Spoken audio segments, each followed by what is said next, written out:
Cuando se calma el bullicio de la ciudad y se van apagando las luces de la casa, se enciende la luz del entendimiento. Desde este momento comienza Puerto de Libros, Librería Radiofónica, programa que contiene todos sus elementos tipo A. Puede ser escuchado por niños, niñas y adolescentes sin la supervisión de padres, madres o representantes.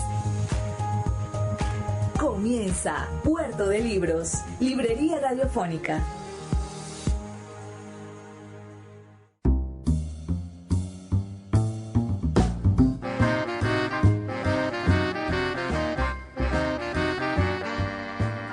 Bienvenidos a Puerto de Libros, Librería Radiofónica, este espacio que hacemos con tantísimo cariño para todos ustedes de lunes a viernes de 9 a 10 de la noche por la señal de la 88.1 Radio Fe y Alegría de Maracaibo.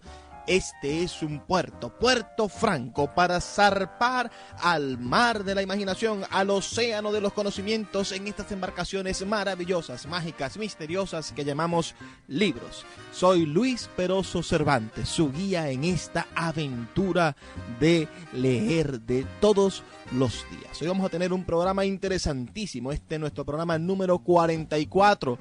Vamos a leer un texto de el gran poeta peruano César Vallejo. Voy a hablar de la esperanza y espero que les encante lo que nosotros hemos hecho con ese texto. Luego vamos a también escuchar en nuestra sección Páginas Zulianas nada más y nada menos que un cuento de Abigail Pulgar, un cuento de nuestro narrador Andrés Mariño Palacio, el cuento Abigail Pulgar. Y bueno, en la voz del autor vamos a estar escuchando unos fragmentos de un concierto del gran cantautor argentino Facundo Cabral. Este programa de hoy no tiene desperdicio y espero que todos ustedes lo disfruten con ánimo y con las mismas ganas que nosotros intentamos hacer y deshacer en la literatura. ¿Vamos? La voz del autor en Puerto de Libros por Radio Fe y Alegría con todas las voces.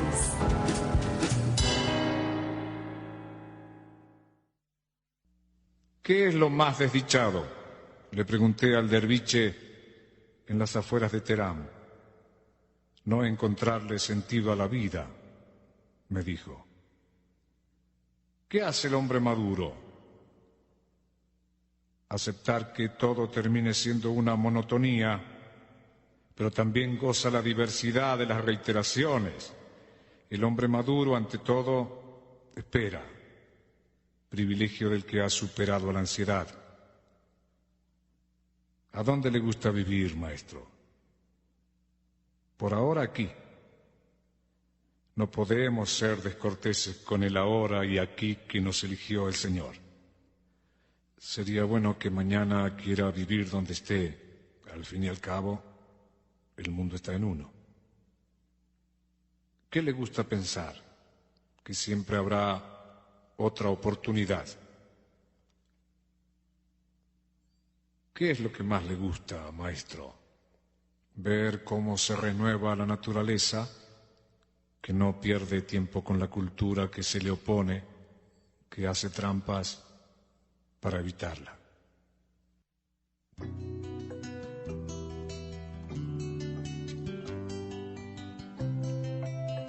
Esta es la canción que más me gusta cantar. La canto cada mañana para agradecer la tremenda gentileza del Señor de darme la chance de un nuevo día, es decir, de empezar de nuevo.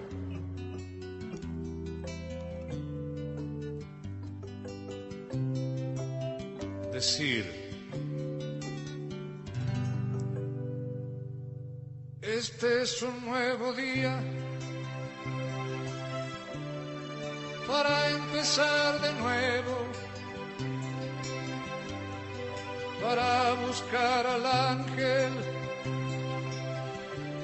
que nos crece los sueños, para cantar, para reír, para volver a ser feliz, para cantar, para reír, para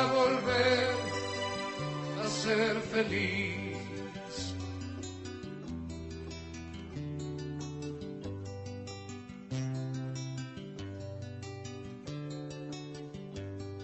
En este nuevo día yo dejaré el espejo y trataré de ser por fin un hombre bueno. De cara al sol caminaré y con la luna volaré. De cara al sol caminaré y con la luna volaré.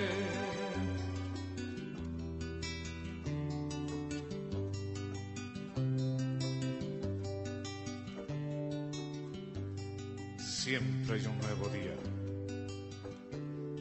Esto quiere decir que siempre se puede empezar de nuevo. Recuerden que Aristóteles escribió sus grandes obras después de los 55 años, que Kant escribió la Crítica de la Razón Pura a los 66 años, que Darwin escribió El origen de las especies a los 70 años. Es más, Moisés dirigió el Éxodo a los 80 años. Tamayo, el amado Tamayo, pintó hasta los 91 años. Picasso y Chagall hasta los 92 años. Siempre se puede empezar de nuevo. Siempre hay un nuevo día. Cada mañana el Señor espera en nuestro corazón. Solamente debemos escucharlo para que el día sea lo que debe ser. Una fiesta. Este es un nuevo día, sí Señor, para empezar de nuevo, para buscar al ángel que nos crece los sueños, para cantar, para reír, para volver a ser feliz, para cantar, para reír, para volver a ser feliz.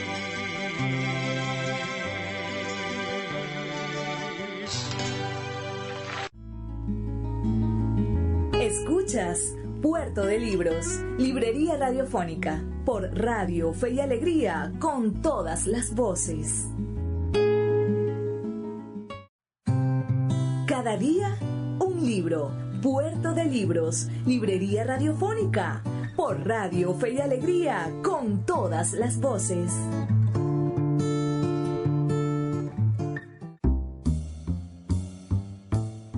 Continuamos en Puerto de Libros, librería radiofónica. En nuestra sección Cada día un libro del día de hoy estaremos conversando sobre el poeta peruano César Vallejo. Específicamente estaremos leyendo el texto Voy a hablar de la esperanza, incluido en sus poemas inéditos. Es un texto en prosa que ustedes en sus textos póstumos publicados y escritos, entre 1923 y 1937 y publicados en 1938, podrán ustedes disfrutar de varios de sus mejores poemas en los textos póstumos de César Vallejo. Bueno, el día de hoy vamos a hablar de un texto muy especial, voy a hablar de La Esperanza, uno de mis textos favoritos de su obra. Antes vamos a conversar brevemente sobre quién es César Vallejo. Aquí tenemos un par de textos interesantes que podemos nosotros discutir sobre el autor. Vamos a leer primero esta ficha biográfica del autor. Nació en el año 1892 y falleció en el año 1938. Fue, como les dije, un poeta peruano. Sufrió persecuciones políticas, cárceles y exilio, soledad. vida bohemia y a veces una extraña indigencia fueron experiencias de su residencia en París desde 1923 hasta su muerte, solo interrumpida aquella por una breve estancia en Madrid entre 1931 y 1932 y 2 viajes a la Unión Soviética Rusa. En 1931 escribe él entonces Rusia en 1931. Su primer libro poético, Los Heraldos Negros, publicado en 1918, manifiesta influencias modernistas y simbolistas. La plena revelación de su personalidad poética se produjo en Trilce, publicado en 1922, obra que, aprovechando las libertades expresivas del dadaísmo y el ultraísmo, contienen evocaciones de la infancia y de la cárcel. También en 1922 publica otro libro de poemas, Escalas Melografiadas, y en 1923 la novela Fabla Salvaje.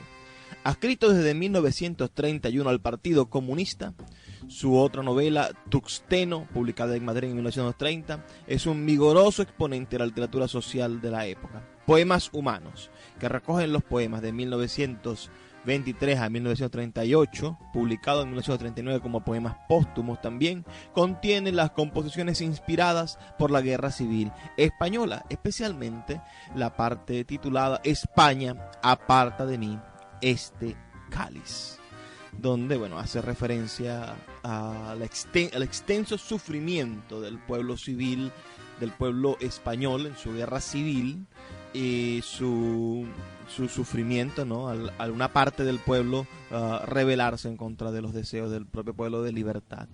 Tenemos también aquí una pequeña nota escrita por el gran poeta venezolano Luis Alberto Crespo sobre César Vallejo. Voy a leerla porque es de verdad ilustrativa de toda la obra de César Vallejo. Dice así: me moriré en París con aguacero, un día del cual ya tengo el recuerdo. Predijo el grave mestizo de Santiago de Cusco, el gran peruano menesteroso y cóntrito, que quiso librarse de la pobreza y de su yo amargo.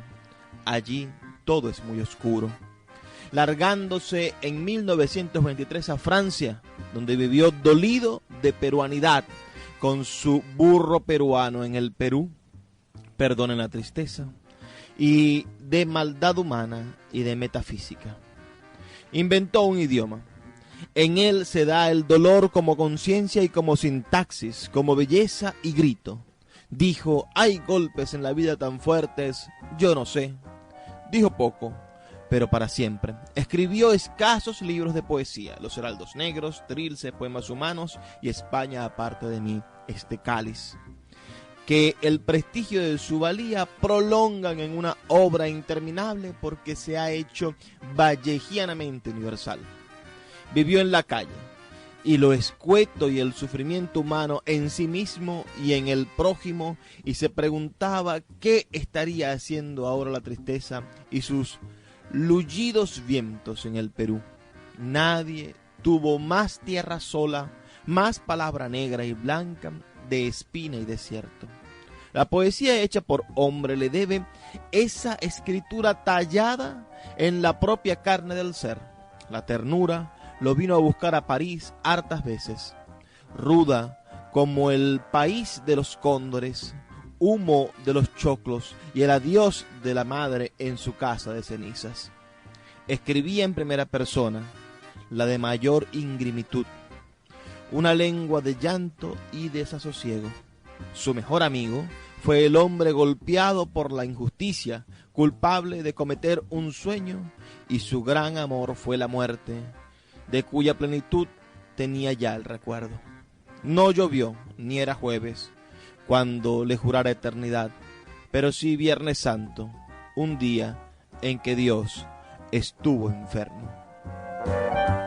Bellísima nota de Luis Alberto Crespo, haciendo referencia a algunos de los versos más célebres de este poeta peruano. Pero el día de hoy vamos a estar conversando solamente sobre un texto en prosa de este maravilloso poeta. Después, aquí en Puerto de Libros podemos dedicarnos a otros textos de sus maravillosos libros. Pero este es un poema que a mí me llena de mucha satisfacción, me hace entender la soledad en la cual algunos vivimos, el padecimiento constante de algunas personas, mucho más allá de los conceptos preestablecidos o estas búsquedas ya un poco psicológicas del motivo de las depresiones, etcétera. Voy a hablar de la esperanza. Es un texto lleno de ironía, lleno de sobre todo esa intención del poeta de dolerse del mundo, ¿no? Y poder explicar ese dolor para César Vallejo fue no sencillo, pero sí magistralmente bien hecho en este texto. Voy a hablar de la esperanza de César Vallejo. Yo no sufro este dolor como César Vallejo. Yo no me duelo ahora como artista, como hombre, ni como simple ser vivo siquiera. Yo no sufro este dolor como católico, como mahometano, ni como ateo. Hoy sufro solamente. Si no me llamara César Vallejo, también sufriría este mismo dolor. Si no fuera artista, también lo sufriría. Si no fuese hombre ni ser vivo siquiera, también lo sufriría. Si no fuese católico, ateo ni mahometano, también lo sufriría. Hoy sufro desde más abajo. Hoy sufro solamente. Me duelo ahora sin explicaciones. Mi dolor es tan hondo que no tuvo ya ni causa ni carece de causa. ¿Qué sería su causa? ¿Dónde está aquello tan importante que dejase de ser su causa? Nada es su causa. Nada ha podido dejar de ser su causa. ¿A qué ha nacido este dolor por sí mismo? Mi dolor es del viento del norte y del viento del sur, como esos huevos neutros que algunas aves raras ponen del viento. Si hubiera muerto mi novia, mi dolor sería igual. Si la vida fuese, en fin, de otro modo, mi dolor sería igual. Hoy sufro desde más arriba. Hoy sufro solamente. Miro el dolor del hambriento y veo que su hambre anda tan lejos de mi sufrimiento que de quedarme a ayuno hasta morir, saldría siempre de mi tumba una brizna de hierba al menos. Lo mismo el enamorado, que sangra la suya tan engendrada, para la mía tan sin fuente ni consumo. Yo creía hasta ahora que todas las cosas del universo eran inevitablemente padres o hijos, pero he aquí que mi dolor de hoy no es padre ni es hijo. Le falta espalda para anochecer, tanto como le sobra pecho para amanecer. Y si lo pusiese en una estancia oscura, no daría luz. Y si lo pusiese en una estancia luminosa, no echaría sombra. Hoy sufro, suceda lo que suceda. Hoy sufro solamente.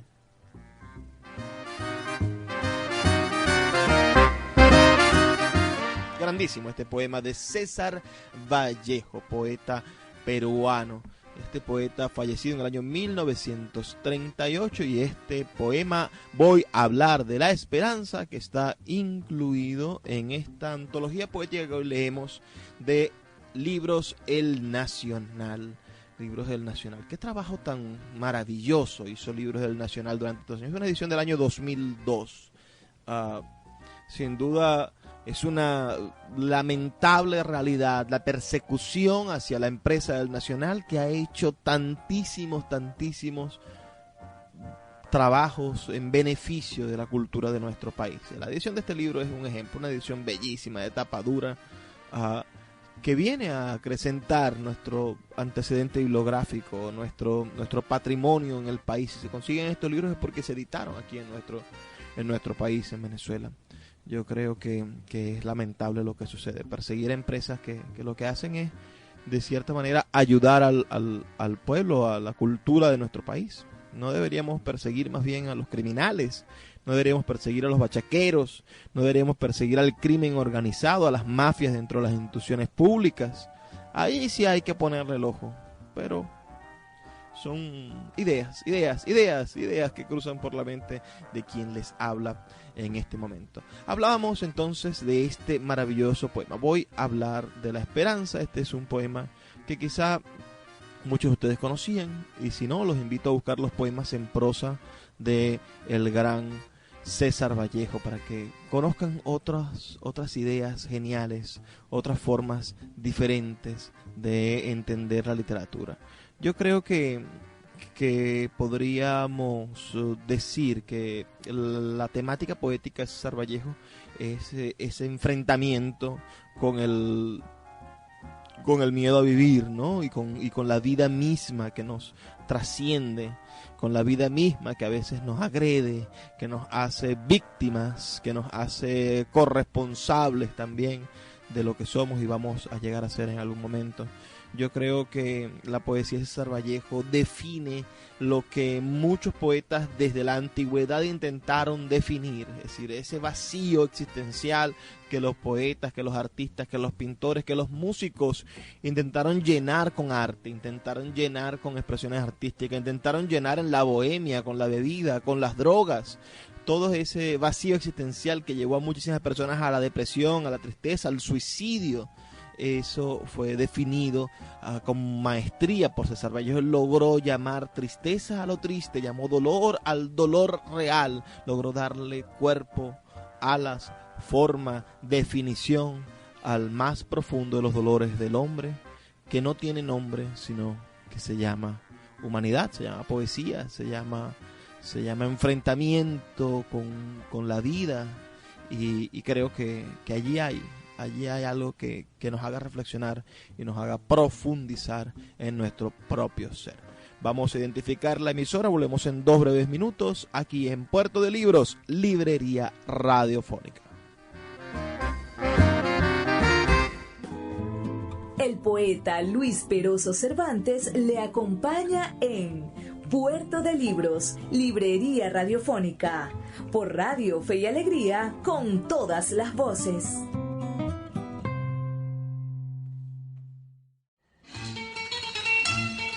Páginas Zulianas, en Puerto de Libros, Librería Radiofónica, por Radio Fe y Alegría, con todas las voces.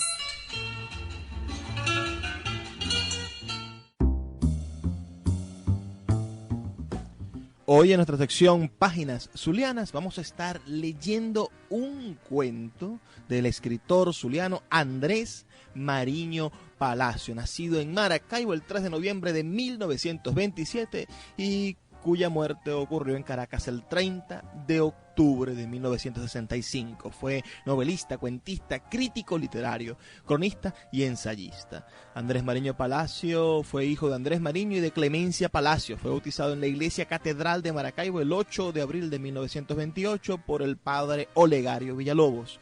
Usó los seudónimos AMP, Pablo Martín y Raúl Lluvias. Desde niño fue trasladado a Valencia, donde inició sus inquietudes literarias al ganar un concurso de cuentos infantiles de la revista Onza, Tigre y León, y un certamen de editoriales del diario El Carabobeño, mientras enviaba crónicas deportivas a El País bajo el seudónimo Pablo Martín. En el mismo periodo, bajo el seudónimo Raúl Lluvias, comenzó a incursionar en la crítica literaria. En 1944 se residenció en Caracas en la organización El Conde, de Cristo a Córdoba, número 4, e ingresó en el Instituto Pedagógico Nacional y más tarde en la Universidad Central de Venezuela, estudios que abandonó muy pronto. Fue un avesado escritor desde muy joven, agudo crítico hasta la severidad irritante, ensayista penetrante, género muy bien logrado por su avidez de lectura y conocimiento universalista, cuentista y novelista, con personajes apenas esbozados o delineados, pero donde podemos interiorizar sus rasgaduras existenciales, habitar con él una atmósfera de contradicciones, con una evidente dosis de erotismo, que de un modo u otro era su manera de concebir el alma atormentada de nuestros nacientes ciudadanos. Este escritor, que produjo su obra entre los 17 y 21 años, fue un lector voraz y estudioso incansable de la gran literatura moderna, de novelistas como Kafka, Faulkner, Joyce, Huxley, Hesse, Mann. Thomas Wolfe y Malea.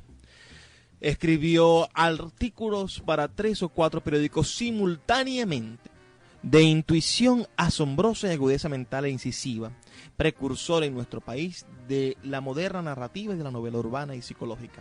Colaboró en numerosos periódicos y revistas de Caracas: El Nacional, El Universal, El País, El Heraldo, Fantoches, El Farol, Cultura Universitaria, Revista Nacional de Cultura y Élite, entre otros. Perteneció al grupo literario Contrapunto, que tuvo vida entre 1946 y 1950, formando parte del comité de redacción de la revista Contrapunto. Asimismo, participó en la peña literaria Matapalo y prologó la obra de su compañero de generación y amigo Pedro Díaz Ceja, titulada Introducción al estudio del ensayo en Venezuela, publicada en 1946.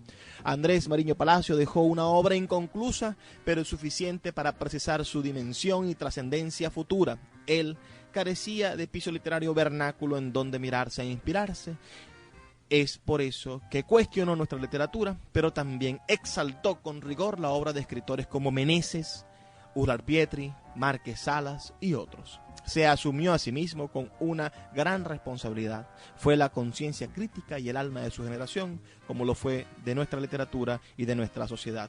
Padeció, seducido tal vez excesivamente por el fenómeno de lo literario, lo que pudiéramos llamar una hipertrofia intelectual, porque desarrolló una obra lúcida y adelantada a su tiempo, convulsionado, el que le tocó vivir, apenas salido de la adolescencia, por lo cual fue un absoluto incomprendido y no tuvo continuadores. Esto que les acabo de decir lo leí en el Diccionario General del Zulia, esta obra maravillosa editada por Sultana del Lago Editores. Sus libros son El límite del hastío, publicado en 1946, Los alegres desahuciados, publicado en 1948, Batalla hacia la aurora, publicada en 1958, y bueno, El camarada del atardecer, Este turbio amor y Abigail Pulgar, es un folleto publicado por la Asociación de Escritores del Estado Zulia, del cual voy a leer hoy un texto. Leeremos hoy Abigail Pulgar, de Andrés Mariño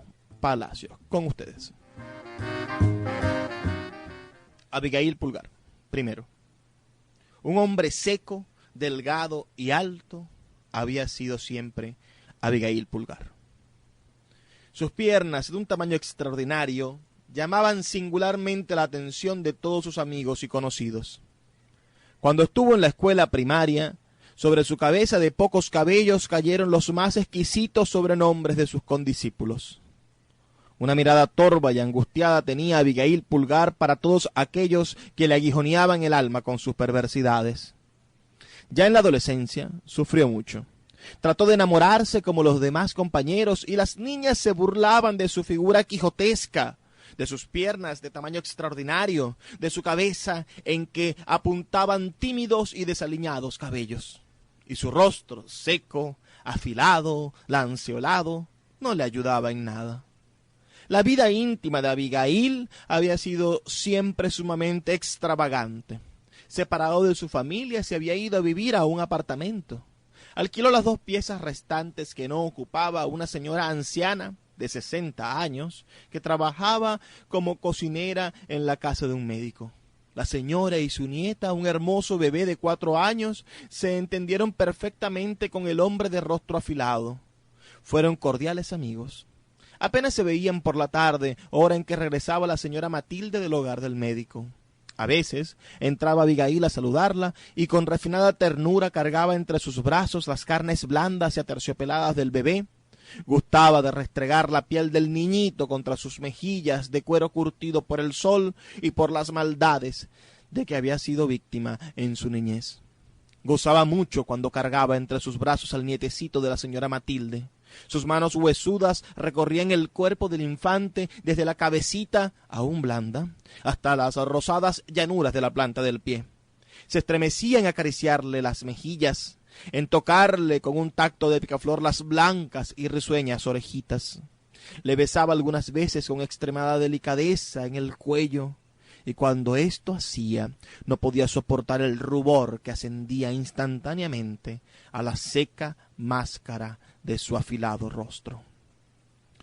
lo sentaba en sus rodillas grotescas de grandes huesos, y no podía, como con el rubor, reprimir un estremecimiento imbécil al sentir las nalguitas demasiado suaves en los huesos.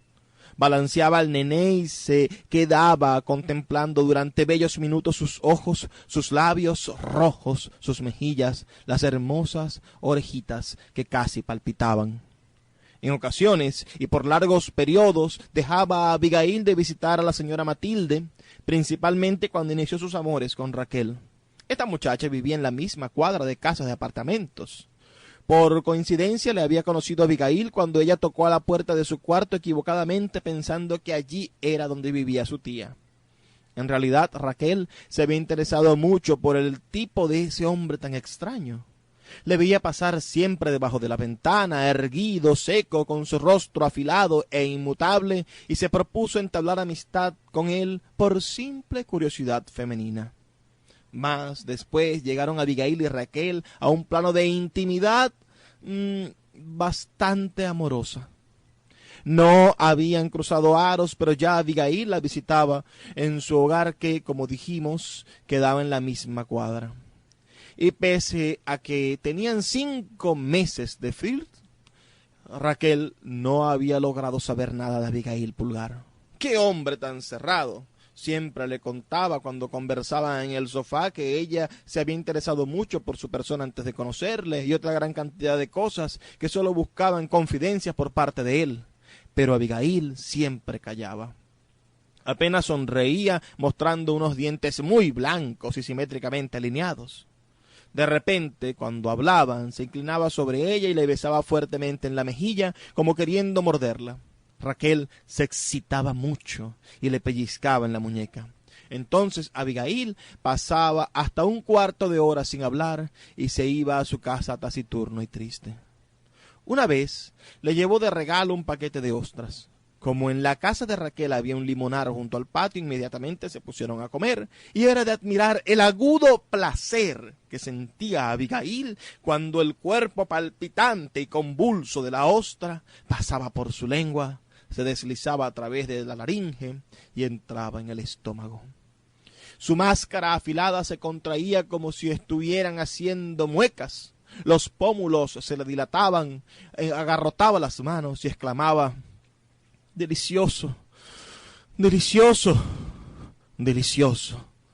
Raquel, para sí, se reía mucho de ese placer que tenía su novio por las ostras y no le hacía caso, hasta el día de su santo en que sirvió como postre un plato lleno de gelatina y nuevamente Abigail adoptó las mismas actitudes de cuando comía las ostras, apretaba los labios, sonreía nerviosamente, comía viendo a todos lados y al terminar el plato quedó con los ojos muy abiertos y las manos en suspenso.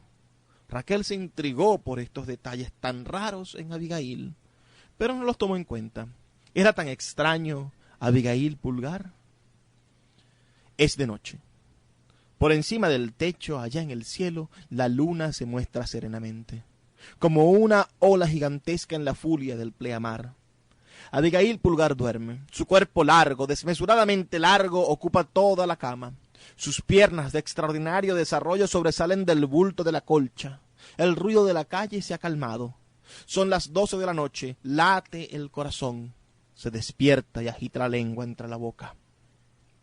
Tiene sed. Pero no sed de agua. Es sed de ternuras, de caricias, de algo suave y delicado que le haga mimos y le lleve a dormir sobre un colchón de plumas.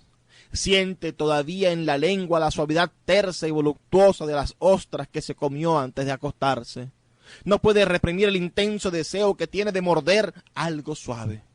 Por ejemplo, unos senos de mujer. ¿Cómo serán los senos de Raquel? ¡Qué suavidad! ¡Qué blancura! Como una deliciosa gelatina en forma de copa que comió esta mañana en el botiquín de los chinos.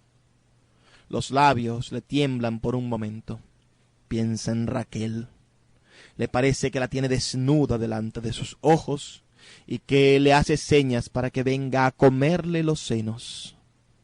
Ahora sonríe y las mejillas, sus amplias mejillas, se agitan y sus orejas de lóbulos blancos y deliciosos se sonrojan. Le palpitan los labios intensamente a Abigail Pulgar.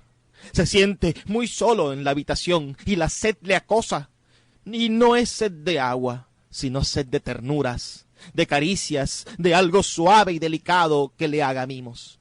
¡Cuánta ternura necesitan sus largos y absurdos huesos de hombre seco! Una sonrisa le viene a los labios. Ha pensado en el nené de la señora Matilde. En esta misma hora dormirá como un ángel, y sus labios rojos estarán como una flor de amor expulsando hacia afuera el aire de los pulmones, recibiendo un beso invisible de la noche, y sus orejas rosadas de lóbulos mínimos y suaves parecerán pétalos de alguna flor exótica. Oh, ¿cómo haría para besar esos lóbulos? Calmaría su sed por horas, por días, por años. ¡Qué placer para sus labios! Y diría luego, como cuando terminó de comerse las ostras: delicioso, delicioso, delicioso. No esperó más. Estaba afiebrado, medio loco, completamente trastornado por el ansia de ternuras, el pobre Abigail Pulgar.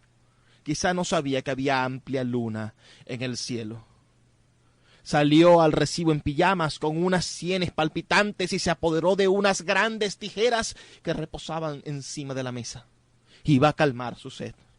Iba a conquistar la voluptuosa suavidad de unos lóbulos rosados. Sus rodillas y demás huesos crujieron cuando abrió la puerta del cuarto de la señora Matilde. Entró en punta de pie y se dirigió a la cuna del nené. Pero al verle tan quieto, tan dormido, tan bello, tan hermoso como un ángel de nieve, le dio un vuelco al corazón y comprendió que no podía mutilar sus rosados lóbulos. Sería causarle un dolor inmenso al bello nené. Pero sí le besaría mucho. Y se inclinó sobre la cuna y besó con pasión las blancas orejitas del nené que dormía. Se paró en el centro de la habitación. Todavía tenía las tijeras en la mano. Su sed de ternura y mimos con el beso al niño dormido habían aumentado, y avanzó como un fantasma gigantesco hacia el lecho de la señora Matilde. Las tijeras iban abiertas entre sus dedos. Las abría y las cerraba a cada momento, y su rostro, de máscara afilada, pintaba muecas y más muecas, como relámpagos en el cielo en los días de tormenta. La señora Matilde también estaba rendida por el sueño. Pero qué ternura podía darle una anciana de 60 años. Sin embargo, miró sus lóbulos. Estaban arrugados, vulgarmente arrugados. Tuvo un instante feroz de ira y abrió las tijeras, disponiéndose a cortar el lóbulo derecho. Pero volvió en sí y sonrió. Se inclinó otra vez y besó tibiamente las orejas de la anciana. Ahora su sed había crecido. Era una llama intensa. Abrió la puerta del departamento y salió a la escalera. Ascendió por la calle y recibió todo el frío de la madrugada en su pecho semidesnudo. Iba directamente a la casa de Raquel. Raquel sí calmaría sus ansias. Con Raquel sí no temblaría. Y cortaría los 2 frutos de carne blanda para engullirlos como si fueran ostras y calmar su sed de ternura. Se detuvo en la puerta, pero no pensó en tocar, y agarrándose de los balaustres de la ventana comenzó a subir para intentar llegar al techo. Sus manos huesudas avanzaban en el camino que lo separaba de Raquel, y las tijeras brillaban aún más con los rayos de la luna. Pero de pronto escuchó una voz fuerte que le llamaba. No volteó. En su locura no se dio cuenta de que era el policía de punto. Este corría hacia la ventana, le gritaba muchas cosas, pero él no oía, solo escuchó un sonido perdido, lejano, zigzagueante, que luego sonó muy cerca y murió demasiado cerca de su cuerpo. Se estremeció como una bandera, apretó aún más las tijeras y se vino de espaldas al suelo, con una sonrisa demoníaca entre los labios y un gesto de placer, como si hubiera terminado de comerse unas ostras y gimiera convulsivamente. Delicioso, delicioso. Ese fue Abigail Pulgar, de Andrés Mariño Palacio. Vamos a identificar la emisora y volvemos en brevísimos 2 minutos. El poeta Luis Peroso Cervantes le acompaña en Puerto de Libros, Librería Radiofónica, por Radio Fe y Alegría, con todas las voces.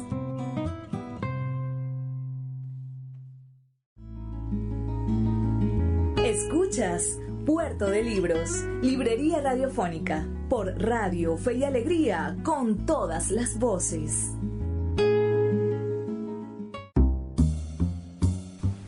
Sí, nos ha tocado llegar al final de nuestro programa número 44. Esta ya es nuestra última sección, como saben, que dedicamos a reflexionar un poco sobre lo que hemos escuchado, visto, oído. Hoy tuvimos la oportunidad de hablar sobre César Vallejo, ese maravilloso poeta peruano que todos ustedes deberían conocer, que deberían de saberse de memoria. Es un patrimonio de Latinoamérica. Y fue, sí, a sufrir allá, en ese París frío y desolador que le arrebató la vida. Mi maestro Carlos Hildemar Pérez hace una afirmación que a mí me parece deliciosa, atrevida, incitadora, pero muy inteligente. Carlos Hildemar Pérez plantea que toda la poesía debería llamarse trilce. Si nosotros tuviéramos la oportunidad de cambiarle el nombre al mundo, a la idea de la poesía, ¿no? al concepto, generando nuevas palabras, deberíamos llamar a la poesía trilce. Trilce, como ese libro de César Vallejo, ese maravilloso libro de César Vallejo, donde él experimenta desde el año 1922, es el título Trilce. Es un libro, pero sumamente espectacular, ¿no? Y también está el César Vallejo de los Heraldos Negros, que ustedes reconocerán y sabrán de ese poema. Es un poema muchas personas se saben de memoria. Yo se los voy a leer ahorita. Es un poema bastante corto y que creo que lo podemos recapitular para entrar en César Vallejo. Dice: hay golpes en la vida tan fuertes, yo no sé, golpes como del odio de Dios, como si ante ellos la resaca de todo lo sufrido se imposara en el alma. Yo no sé. Son pocos, pero son. Abren zanjas oscuras en el rostro más fiero y en el lomo más fuerte. Serán tal vez los potros de bárbaros Atilas o los heraldos negros que nos manda la muerte. Son las caídas hondas de los cristos del alma, de alguna fe adorable que el destino blasfema. Esos golpes sangrientos son las crepitaciones de algún pan que en la puerta del horno se nos quema. Y el hombre pobre, pobre, vuelve los ojos, como cuando sobre el hombro nos llama una palmada, vuelve los ojos locos y todo lo vivido se emposa como un charco de culpa en la mirada. Hay golpes en la vida tan fuertes, yo no sé. Ese es César Vallejo. Coherente, claro que sí, con el texto que leímos. Voy a hablar de la esperanza. Y quizá atravesado un poco todo este discurso de hoy con ese texto un poco, digamos, de cierta manera gótico, oscuro, terrorífico, ese cuento que leímos de Andrés Mariño Palacio. Espero que todo el programa de hoy haya sido de su completo agrado, porque es nuestra única razón de hacer estas cosas que hacemos, de este programa a estas profundas horas de la noche. Tienen como único objetivo que usted, que nos está escuchando, pueda compartir con nosotros una buena y maravillosa alegría, pueda ser parte de la felicidad y la dicha de la radio, de la felicidad y la dicha de la literatura.